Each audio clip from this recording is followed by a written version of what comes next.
This is Guardian Radio, your station for up-to-the-minute news and intelligent, interactive, and engaging conversations. 96.9 FM. The views and opinions of the hosts and guests are their own and do not necessarily reflect the views of the management and staff of Guardian Radio.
Good yawning this morning and welcome back to Guardian Radio 96.9 FM, your station for fresh news, smart talk all day.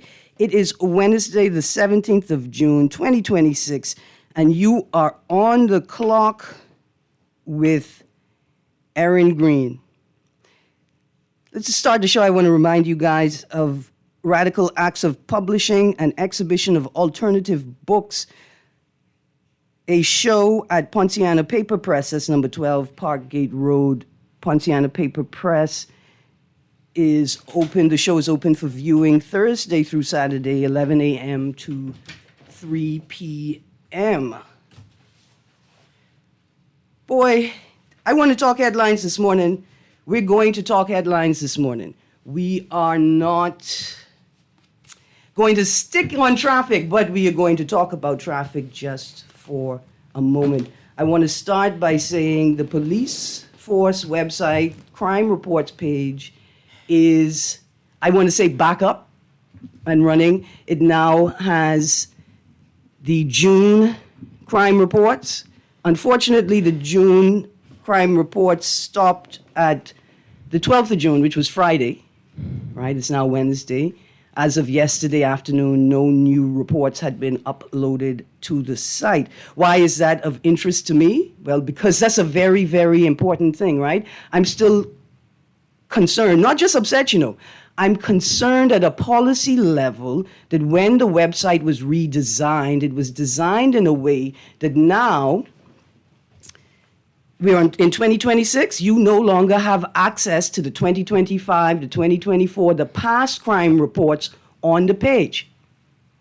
See, when people accuse the state of lacking transparency, this is a clear example of what is meant. Why would past crime reports not be available? Right? Why wouldn't they be available? What piece of legislation mandates that all crime reports should be removed from the public domain? How are people supposed to access information? How are students and researchers and journalists and members of the media supposed to do research, right? We keep telling people, stop speculating, stop coming to the public domain with unsubstantiated information. Here's the problem. The state has a problem with providing access to information that should be readily available to the public. So not only do you have a problem with transparency, clarity, and coherence, right? But you are actively creating an environment where people are going to lean on speculation. You are creating an environment where people will lean on unverified reports, anecdotal data, and information and actual evidence shared in the public domain through social media, because the state's mechanisms are not up to the standard for professional operation of the police force or a country. Like, these are small things. And they're not political until we get to the point where we realize that it's not a lack of technical skill. It's not a lack of professional vision. It's a lack of political will and an inability at the political level to maintain an environment where state mechanisms could just function like they're intended to function. Like that's it. We have the technical skill, we have the professional will, we lack the political will and capacity to operate simple mechanisms. It's like right now, we can't operate the post office properly because we lack the political will to create the environment for that to happen. The shipping space, see now that you've allowed the post office to degrade and devolve, you've also allowed, like juxtaposed to it, right next to it, a completely and totally unregulated private shipping space. It is madness out there, right? People can't get their packages. They can't get all of their items. They can't get a proper accounting of submitted. Nothing takes the amount of time that we're told that it's going to take. And there seems to be very little recourse for when items go missing. So not only did you allow the post office to devolve, but you've paid no attention to the alternate space, right? That's why I say everything stands in an administrative crisis, because as state services degrade to the point of total eradication, like BEC tree trimming department, right? Where it appears, see, we can speculate now because I don't know if they are white papers. In fact, I don't know if you could talk to anybody at BEC or BPL or BGC about anything with clarity, right? But imagine that your monopoly power company, right? There's a monopoly, and they downsized their tree trimming department out of existence. And they knew they were doing it, right? They knew they were doing it. They didn't take on new staff. They didn't train staff to move them from other departments. They didn't maintain the trucks. They didn't buy new trucks, right? And here's what happened. Whether it's intentional or not, see, because we don't speculate now, whether it's intentional or not, here's what happened. A small crew of people have been able to create a mini empire, right? A mini empire by buying bucket trucks to be able to provide a contracting service to the state to trim trees, right? So now, but let's look at the landscape for a second, because here's what's happening. In my constituency, St. Anne's, to repair a street light costs $1,000. And I was told that's because that's because the average daily rental for a bucket truck is $750, right? So you allowed BPL tree trimming to dissipate. It's an essential service, So you got to prioritize now a different protocol. So you have a subcontractor protocol, right? And it appears as if party generals get first priority in getting these jobs, right? So you got no tree trimming happening by the company that owns the infrastructure that needs to be protected by the trimming. You got private sector people coming in now as contractors and then subcontractors, right? And so now they could charge whatever they want because their service is essential. Ain't nobody using the bucket trucks to pick fruit, right? Nobody using bucket trucks to pick fruit in the tropics where the fruit just rotten. So not only are we losing potential income, we're creating an environmental hazard by letting the fruit just drop and rot or stay in the tree and rot, right? Can't get them to use to pick the fruit. You can't hire them privately as a private citizen, because who got $750 a day And I believe that's whether the job takes 30 minutes or it takes 8 hours. Right? Something is wrong. But it appears as if that's what's happening all over the country. A state service is allowed to devolve to the point of eradication, and then some private contractors come and swoop in, and then because there's no oversight, there's no forethought, there's no regulation, right?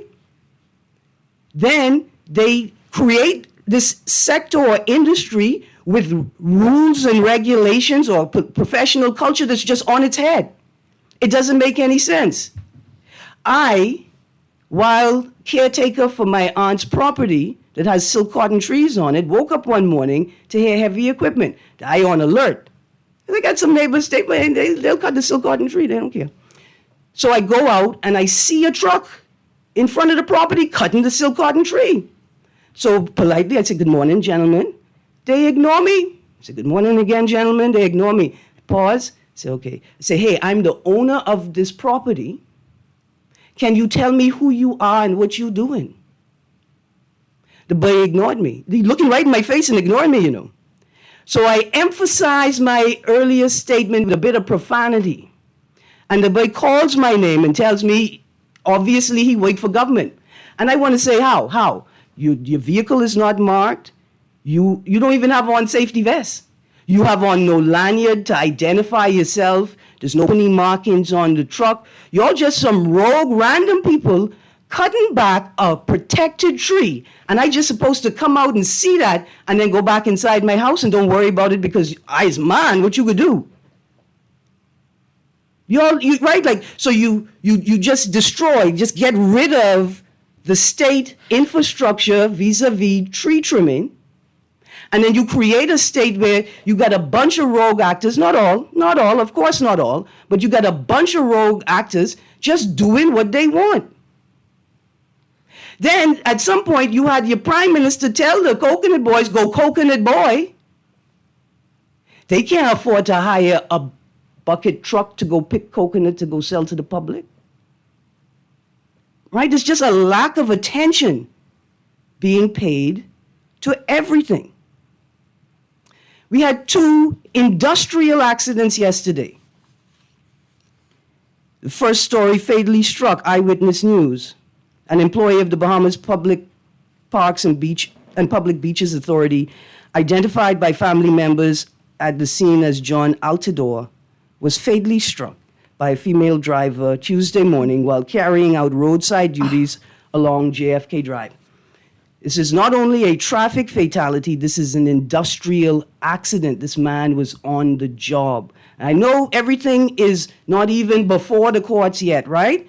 But was there proper signage to indicate to drivers that they are required to slow down because technically there are roadworks ahead?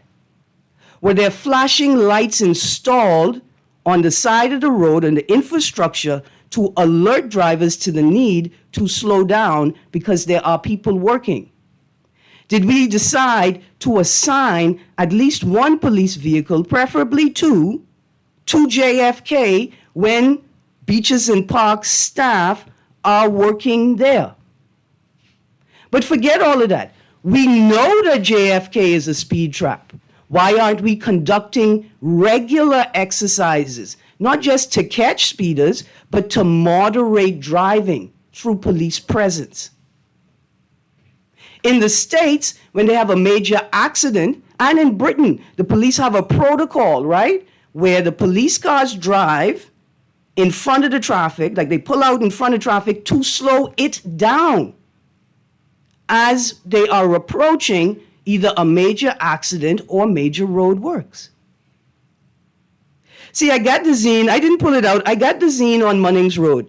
I pull out a different zine for y'all this morning. Did y'all know that Bamsey had 3 fires? 2015, 2019, and 2024. Have we seen a report? Like, did the Prime Minister insist that his words must be followed up by a report when he said that the contractors contract hadn't been reduced to writing yet, right? You see the irony? Did the prime minister ensure that his words were reduced to writing in a policy statement? That's when the truss fell. Not the roof, the truss. I like to put the T on the end because I was a Bahamian. I think the trust fell when the truss fell, right? Are we taking industrial safety seriously? It's not just the private company. It's just not just the government, the state as an employer. There are mechanisms already in place to protect workers, but maybe it is we don't think that workers deserve protection. Or maybe it's just a certain type of worker that doesn't deserve protection. But surely the person that cleans up highways deserves the protection that's already been mandated. The second story, fatal fall, Eyewitness News, 16th of June, 2026. 26-year-old Rednell Joseph was reportedly carrying out construction activities on top of a warehouse when he reportedly fell through the unfinished ceiling, dying of his injuries. RBPF press liaison, Chief Superintendent of Police Sharia King, noted detectives are still gathering information regarding if the young worker was outfitted with proper gear. Can I say something? Good morning, Ms. Hamilton. Good morning, Erin. Yes, Wow, the news. I remember hearing on Guardian, I believe, that the construction association, I don't know what it's called, they have been lobbying for years for construction to be regulated. I think we're hitting. Okay. I think we're hitting year 10. For years. Is it year 10? So let me, if I could just tell the Sure. audience. So the Contractors Association has been pointing out over the last 2 years, right, that to the public that they have been agitating and lobbying the government to move on constituting a contractors board. Here's why that's important. With the new contractors legislation, I think that was passed in 2016. It was passed. It required the composition of a contractors board. One of the things that board would do was license contractors. So it turns out for the last 10 years, we've had legislation that requires that a contractors board license contractors. What you presume, the implication is that you must be licensed before you could take on professional work, right? Right? There's been no board for 10 years. Why is this important? Because perhaps a part of the process of being licensed as a contractor is the verification that you have, not just have safety equipment, you have sufficient safety equipment for your staff, you have up to standard and modern day safety equipment. And that you're hiring people who are competent, who are licensed to do the job. And that if they come untrained, they're not allowed to do work that requires training. And that in that process of licensing contractors, there is an assurance that training exists for new staff. Yes, they were also talking about the massive hiring of illegals on construction site, wherever they come from. I remember there was a talk about the Chinese building, and they brought Chinese prisoners, and they've disappeared somewhere. So I don't know why. They was by Bamboo Shack. Was it? The food good, you know. The food good. Go on. So why is it, there have been horrific accidents that would cause, I guess, any serious government, and I'm not, saying the government isn't, to act. Yeah. Here's another accident. And I'm sorry, his name is Joseph. Who is he? What we know is from news reports that both men were breadwinners. They were the major earners in their home. They were supporting people. And when we talk about migrants working on construction sites, right, and we say illegal migrants working on construction sites, it's important to remember. So people say, well, why would there be protections for people who are acting illegally, right? why would there be protections for people who are breaking the law? Because here's why. Because we understand that migrants are desperate. Limited employment opportunities, limited revenue generation opportunities, and they don't necessarily, that illegal status is not necessarily an indicator of criminality.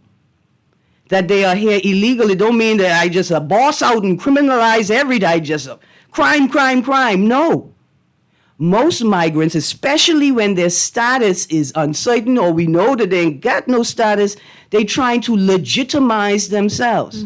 And they should also work under safe conditions. Right, anybody on the work working site. on the work site, whomever. Right, and so everybody on the work site must be protected. And the employer who is hiring illegal migrants is less likely To do so. and less likely to do the right thing, less likely to report the right thing. Right? And so children, we know, and get called back in a moment. Children, we know, their brains are not developed. And so they're going to do stupid things. And we measure how we respond based on our knowledge, which is their brains have not formed completely yet. We expect them to do silly things, so we prepare for that. We don't just punitive and destroy them, right? I also think it's not sustainable to continue to say that Bahamians don't want to work. I think this is the truth because it's been said so often. There are many Bahamians who want to work, and they are confronted by competing with other people, they say, who get these contracts. I've heard the story again and again. If there was a board, all of this would be transparent. Well, we would have a mechanism to create ensure more transparency. I want to just touch briefly. Let's go to the phone line quickly, and then I want to touch on one more story before we transition. Good morning, caller. Hey, good morning, Erin. Hi, good morning. Good show as usual, and good morning to your guest. Good morning. Morning. Who's your guest? Diana Hamilton. Oh, thank you very much for the name. Miss Hamilton, you are a fresh breeze today. I appreciate your sentiments, and I always call Erin Greene show because I appreciate her sentiments. Thank you.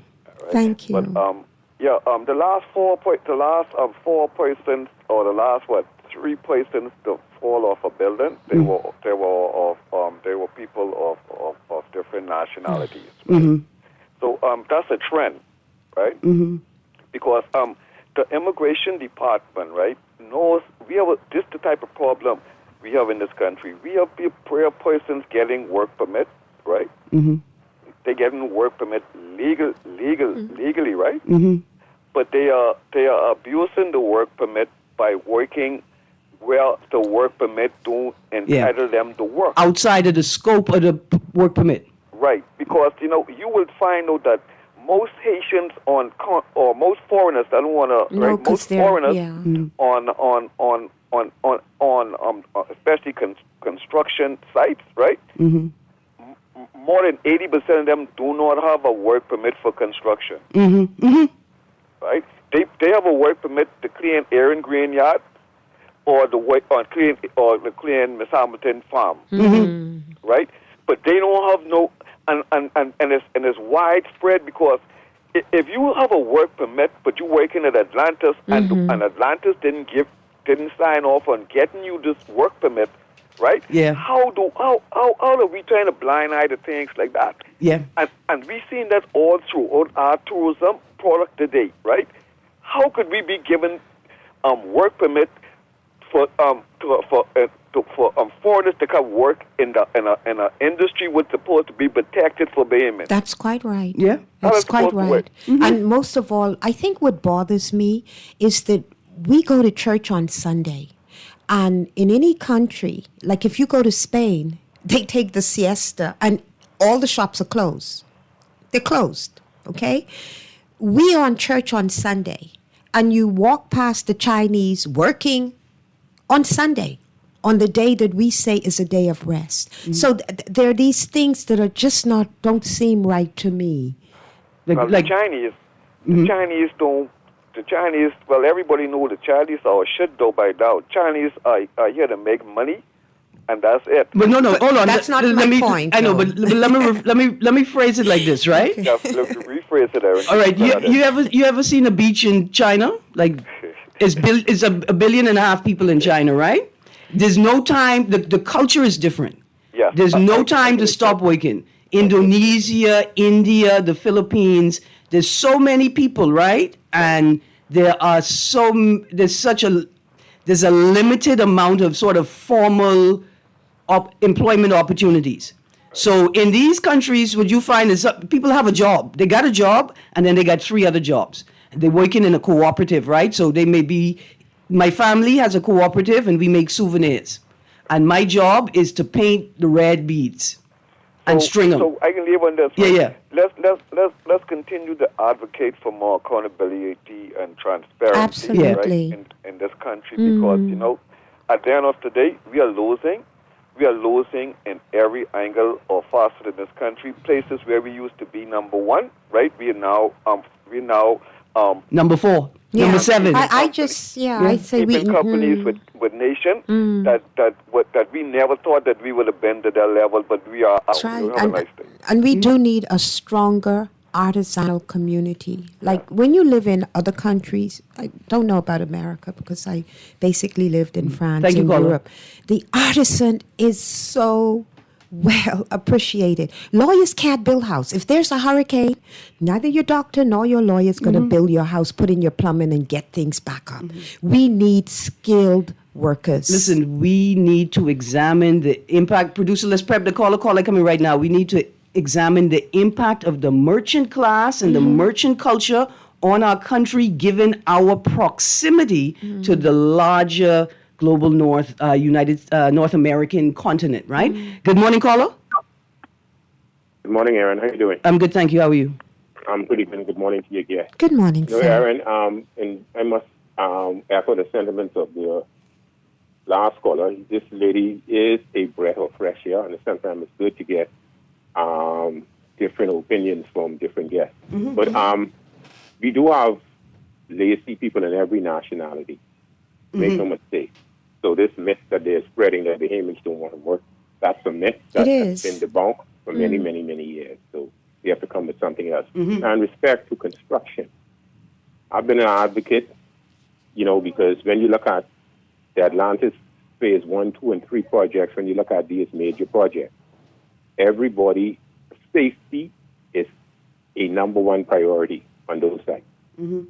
But when you come over the hill, you have people climbing roads who are not wearing harness, who are not wearing helmet, who are not wearing any construction shoes, anything like that. The major utility providers in this country, state-owned and private, refuse to protect the public and their staff by ensuring that proper signage is erected when work's taking place. They refuse to operate the proper protocols for state agencies. There's supposed to be a traffic management team operating, right? So both the staff and the public are rendered unsafe by this lack of attention, right, by the employers.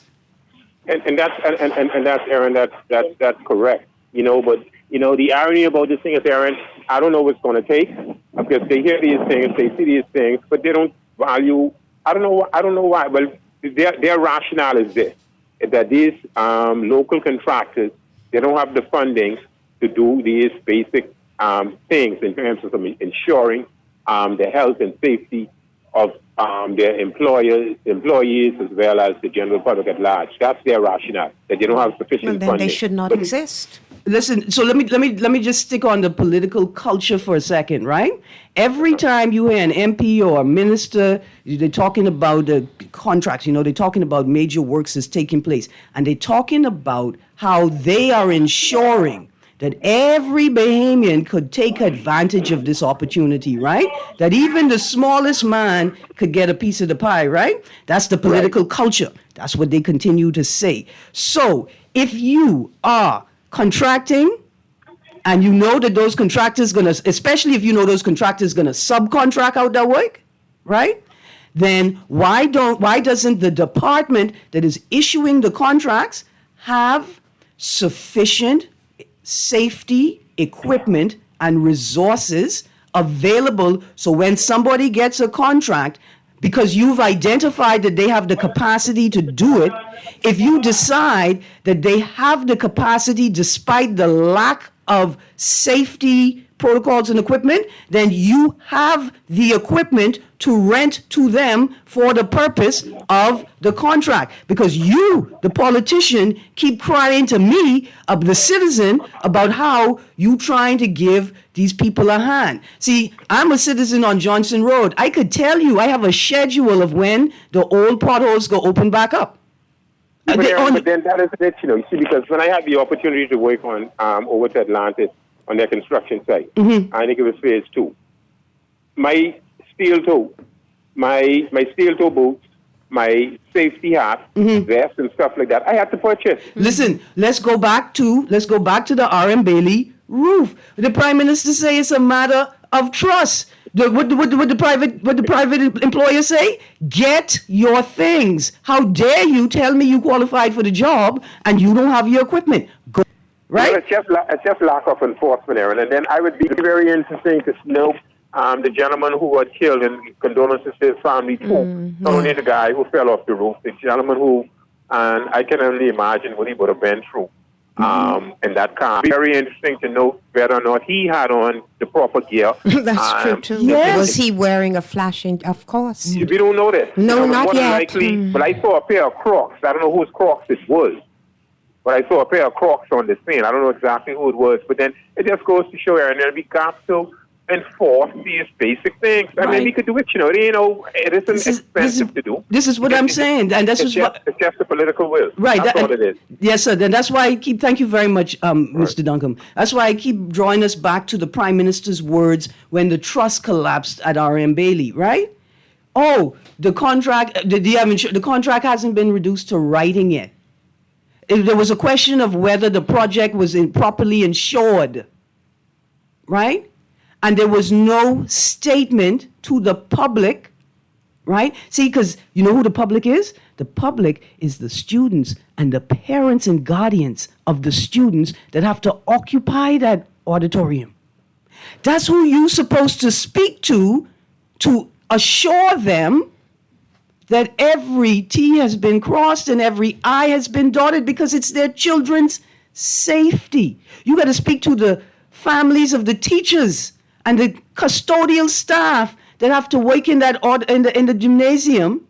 That's who you have to talk to about the status of the collapse, the contract, and the insurance. Let's go to the phone line, because I still ain't finished with traffic yet. Are we going to do this? We're going to do that right after the break. So as we go to the phone line, here's the traffic questions I have. What is the status of the accidents that took place this weekend just past in Cable Beach? The red car with the rental car. Unfortunately, if you've seen the video, listen, I want to say we just praying for the two women that were in that accident. We just praying for them, right? But what's the status of that accident, please? What's the status of the accident involving two motorcyclists on the Eastern Road about 3 days ago? See, I drove down the Eastern Road. I got a Bahamas Striping Group Company story in here for today, I drove down the Eastern Road day before yesterday. The road was striped, right? The road was striped, but like right in front of Fox Hill intersection. So I say it's a start, right? I say it's a start. And then somebody sent me pictures of an accident that happened there, likely the night before. And now I'm asking the question, did it take an accident for y'all to realize that y'all supposed to prioritize the striping of the Fox Hill Road, Eastern Road intersection, given the nature of the intersection? It's the only one with a physical median. It's dark. There's not proper lighting there. It took the motorcyclists getting knocked down for y'all to go pave the thing? Let's go to the phone line, producer. Take these calls and we go to a break. Good morning, caller. My niece, Miss Greene, how you do this morning? I'm good, thank you, Uncle. How you do? Let me see if I could put a little cheer up a little bit. let me congratulate on behalf of the Member of Parliament for Bamboo Town, all of the graduating students, college, and everybody that graduated this Yeah, man, big up. Yeah. just passed. Yes, yes. But also allow me, please. You know, Mother's Day, everybody that's be on the radio for days and days. Mm-hmm. I want you to hear carefully now. This is not a political event. Absolutely. You talking about, hold on, you talking about Kino Wong Grill and Chill on Montague Park? No, this is a Bamboo Town Okay. constituency. All right. Father's Day. All right. Where it taking place? Uncle, what happened to the call? Anyway, the call dropped. Let's take the next caller. Bamboo Town is going to have a Father's Day event. St. Anne's, Senator Kino Wong is doing a Father's Day grill and chill on Montague Beach. I got to get the day. It's in my phone. After the break, I can get the day. Good morning, caller. Good morning, caller. You there? Good morning, caller. All right, I missed those calls. We're going to go to a break. When we get back from the break, I'm glad Uncle called. I had these stories. Bastion pledges new national ID card to reduce red tape. Another head is digital economy push with national ID, AI law and skills drive. And Bastion, AI will be used to automate government processes, not replace workers. These are three very interesting articles recounting the minister's statements yesterday. But I heard something very important. While we're talking about national development, we need to have a serious focus on the national security implications that come along with AI technology and a digital ID. If you don't rate me when you see me in person, you will rate me when I digital? I don't know. We're going to a break. Stay tuned. I'll be right back.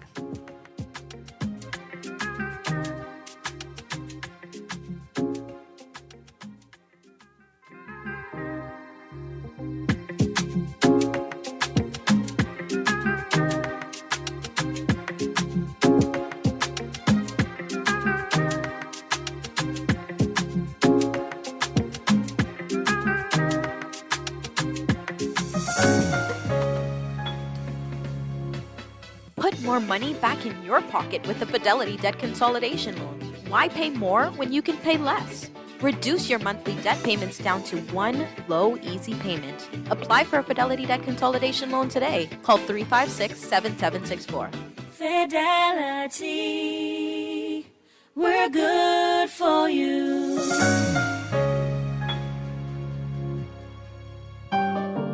At Cleveland Clinic, you set your course, not cancer. So when your journey takes an unexpected turn, you seek out the experts who've conquered it before, and you forge new paths to help fight cancers.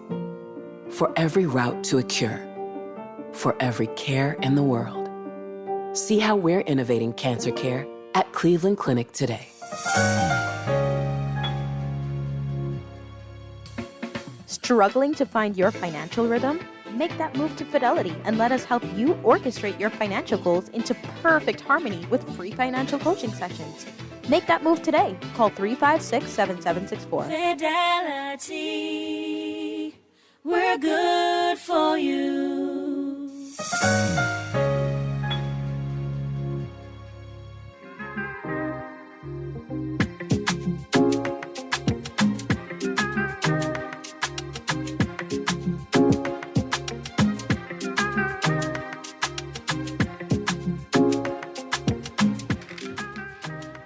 Good babies. Good morning and welcome back to On the Clock with Erin Greene. Listen, we're going to take this caller. They've been holding for a moment, and then we have Diana Hamilton in house, and she promised us a song. And Uncle says Father's Day, and we ain't celebrating fathers enough. So Diana has a treat for us. Good morning, caller.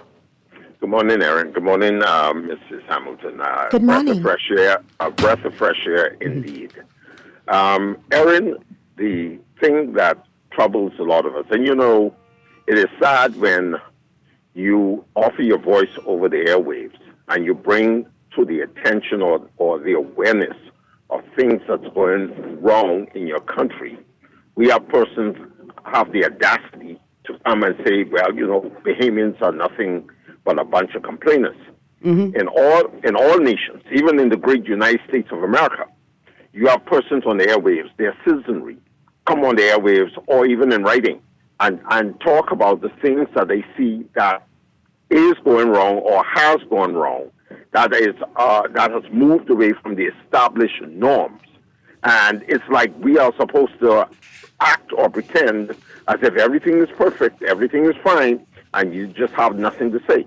I beg to differ. I salute everyone that comes onto these airwaves and bring about the awareness, or at least have the persons in authority to have the awareness that we are aware that we are not going to accept things for which they feel we should be quiet about and just continue to go about our day as normal. We talk about these things with the roadways, and trust me, everyone who was called in to bring to the awareness, I am pretty sure that there should be a stack of documents on these desks now where persons who have called in have indicated things have gone wrong so they can be addressed. We talk about these roads. Now, I see that striping, the striping company is doing some work now, or even has gone about to bring about call-in persons who are in the business or in a career opportunity. Right. They have a major roadworks project coming up, and they having a job fair, right? Right. Yeah. Right. And that is so important. I salute and I applaud them for that. On the flip side, though, right now, presently, we have a lot of our streets that have been laid. And you talk about striping, no striping. My biggest pet peeve are these speed bumps they're putting down, not the striping company, but persons who are responsible for having speed bumps put down. They putting speed bumps down on major thoroughfares, which is totally ridiculous. And then the second part is they're putting down speed bumps, and they're not putting any signage, no indication, no white triangles to indicate that these speed bumps where they are now once wasn't. And so people are unaware of these, and it poses a public hazard. We bring these things to the attention, and it seems as if it is still business as usual. Jeff, give me a second. Give me a second, right? I just want to say this. I see the minister responsible for education in the paper today telling us there's no D average in the school. We got to look at the system. First of all, we've been telling y'all that the D average is the system. When we say there's a D average, we're grading the system and not the students. But imagine this, right? If all speed bumps must be marked, right? If the law requires or protocols requires all speed bumps must be marked, then if you're the person who puts down the speed bump, right? You should not leave your job until you've determined what are you required to do to ensure that this speed bump is marked, even if temporarily, until the proper signage team comes into market, right? This is what we're saying, that whatever's happening in the education system is not producing people who could think at the level necessary for the work that they're doing. I totally agree with you with that, Erin, and having you say that, something else popped to mind. What about these persons who are cutting trenches in these roads and leave the trenches wide open? They didn't come back to pack it or even attempt to pack it. They just cut it and they just leave it. Jeff, I understand what I'm saying, and I'll leave the line now. Sorry, Jeff, listen. I got you. I need Miss Hamilton to sing the song first, right? But just before we get there, I'm going to tell you all the story about how I adopted a water and sewage cone. Water and sewage came in, they cut the road, they did the road works, and then the team came in and patched the road, right? But nobody actually removed the asphalt that was taken out of the road to open it up. They just throw it on the side of the road. That asphalt is now graduating from L.W. Young, and some of it graduating from SAC, some from Kingsway, some from QC, and some from St. Anne's. You know what I'm saying? That's how long the asphalt that was taken out of the road been living on the side of the road. Nobody ever came to pick it up, right? So they didn't come to get the water and sewage cone either. So I adopted water and sewage cone, and I let water and sewage staff know. In fact, I let any utility service know. I have a cone. If you need it to be safe, use it and put it back where I take it from. Simple, right? The school system is not preparing these students. They're not leaving school with the critical thinking skills necessary to excel in the workplace. All right, now, Ms. Hamilton, I ain't even gonna get to the text. Ms. Hamilton is the organizer of the Cat Island Accordion and French Camp. Also, They have a major fundraiser coming up in July. Ms. Hamilton is going to come back on the show to talk about the major fundraiser. But right now, she's going to sing. She's going to give me the flyer, dead quick, because she's supposed to be talking. She ain't talking. She preparing for song. The Cat Island Accordion and French Summer Camp. Learn, play, celebrate our culture. It's taking place June 22nd to June 30th. June 22nd to June 30th. It's not too late to sponsor this camp. It's not too late to sponsor this camp. If you could sponsor this camp, like you say, hey, I have a whole children I'm trying to send. If you could pay their fee, I think you may be able to get in. June 22nd to June 30th on Cat Island. The camp runs daily 9 a.m. to 4 p.m. There's going to be accordion, dance, culture, fun, Bahamian tradition, world class, featuring the Italian tarantella and the Bahamian quadrille. The tarantella is a dance? It's from the south of Italy. It's practiced today. I just... Listen, is it like the merengue? No, you remember, the Scottish dance? Yeah. It seems to have a similarity, but I'm not sure. I could dance with a partner? We are reviving partner dancing. This is what it's all about. Listen, I am a Bahamian cultural... See, y'all think Erin is just gay. But when I'm traveling, I'm a Bahamian cultural ambassador. That's the purpose of the last dance that we'll talk about next time. So the last dance, a celebration of cultures, is taking on July 3rd. We're going to talk about that more next week. It's going to be featuring the Italian accordionist Giuliano Gabriele. Yeah, so our teacher this year is coming from the south of Italy. Okay. And so when our teachers come in, they bring us their national dance, which is the tarantella in the south. Okay. And so they will perform. So we get to see him. He's an active performer. And then when we start the dance session, we'll learn how to dance the tarantella. And we're going to have a dance-off? Yes, that's the whole point. It was so much fun last year. Everyone was giggling now listen, like crazy. I don't know if I could find I don't know if I could find a dancing partner. You remember how we used to just go and grab somebody? This is what this is about. There's nobody, if you don't come with a partner, you will find a partner. Man, when I saw the flyer for Aishan for a night, right? They did this beautiful flyer giving you the cultural rules for the night. And one was, listen, like in this culture, we is a grabber dance. Yeah, you have to. Yeah. Right? Like you go and you say, hey, come dance with me. That's right. Right? And they say, in this culture, you don't necessarily refuse to dance. I say, y'all better prepare them, men. If I go, look here, my Haitian brethren, then, if I go to the dance and I put my hand out, because I know the rule, I can't take your hand, but I can put my hand out so you know I expect you to take my hand. There's something very sweet. That's the music. Producer, we're going to end it right now. Let's end it with Diana Hamilton singing. You ready? 8 Babies by George Seminette. In honor of Father's Day. She was just 25. She was a nice little wife. She was just 2 years younger than him. She was so full of enjoyment. She loved to have fun. And sometimes she'd go on a spree. His wife left him behind with 8 babies to mind and a house in good order to keep.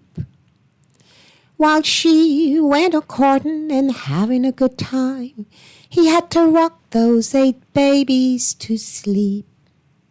Singing I-E-O-E, rock-a-bye, baby.